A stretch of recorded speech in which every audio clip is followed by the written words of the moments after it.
नमस्कार दर्शकों, आज हम आपको जम्मू कश्मीर में स्थित शिव कोड़ी की कहानी को बताएंगे।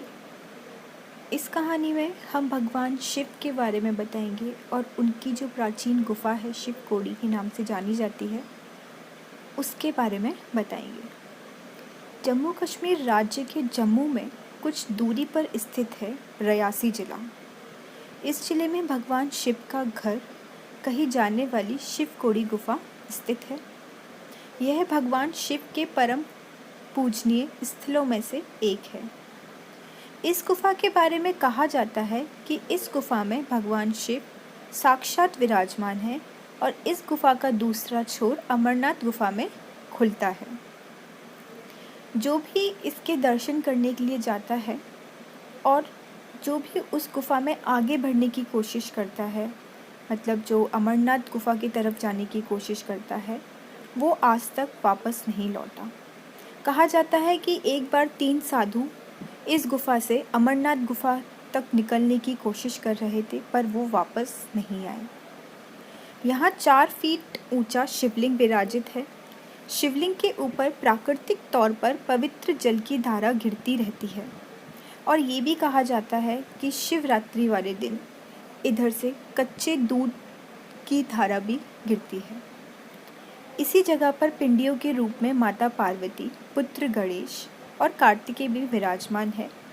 डमरू के जैसा आपको एक आकृति दिखाई देगी पहाड़ों में ही, जिसको बजाने से डमरू की आवाज़ निकलती है। आपको यहाँ पर भगवान शिव, पार्वती, गणेश और कार्तिकेय जी की भी पिंडियों के रूप में दिखाई देंगे। स्थानीय लोगों के माने तो जो कोई शिवलिंग और पिंडियों के दर्शन करके आगे की ओर बढ़ता है, मतलब जैसा मैंने आपको बताया कि गुफा के अगर कोई अंदर और जाने की कोशिश करता है तो वो वापस आज तक नहीं आया। पौराणिक कथा के अनुसार इस गुफा के बारे में हम कुछ बताते। पौराणिक कथा के अनुसार भस्मासुर ने घोर तप कर भगवान शिव को प्रसन्न किया। उसने शिवजी से वर मांगा कि वह जिस किसी के सर पर भी हाथ रख दे वह भस्म हो जाए।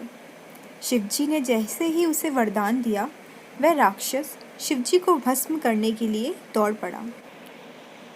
शिवजी को भस्मासुर से युद्ध करना पड़ा। रणसू वही जगह है जहां भगवान शिव और भस्मासुर के बीच युद्ध छिड़ा। इस युद्ध के कारण ही इस क्षेत्र का नाम रणसू पड़ा। युद्ध के दौरान भस्मासुर हार मानने को तैयार नहीं था और शिवजी उसे मार नहीं सकते थे, क्योंकि खुद उन्होंने ही भस्मासुर को अभय का वरदान दिया था।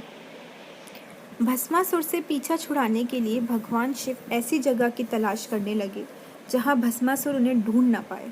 तब शिवजी ने पहाड़ों के बीच एक गुफा बनाई और उसमें छिपे। खुद शिवजी ने ही इस गुफा का निर्माण किया और यह गुफा शिवकोड़ी गुफा कहलाती है। विष्णु भगवान ने ऐसे फिर शिवजी की रक्षा करी कि भगवान शिव को इस तरह गुफा में छिपा देखकर भगवान विष्णु ने मोहिनी का रूप धरा और भस्मासुर को रिझाने के लिए उसके समीप पहुंच गए। मोहिनी का रूप देखकर भस्मासुर सब कुछ भूल गया और प्रेमांत होकर मोहिनी के साथ नृत्य करने लगा। नृत्य के दौरान उसने खुद के ही सिर पर हाथ रख लिया और हाथ रखते ही भस्म हो गया। भस्मासुर के खुद को ही भस्म कर लेने के बाद भगवान शिव गुफा से बाहर आए।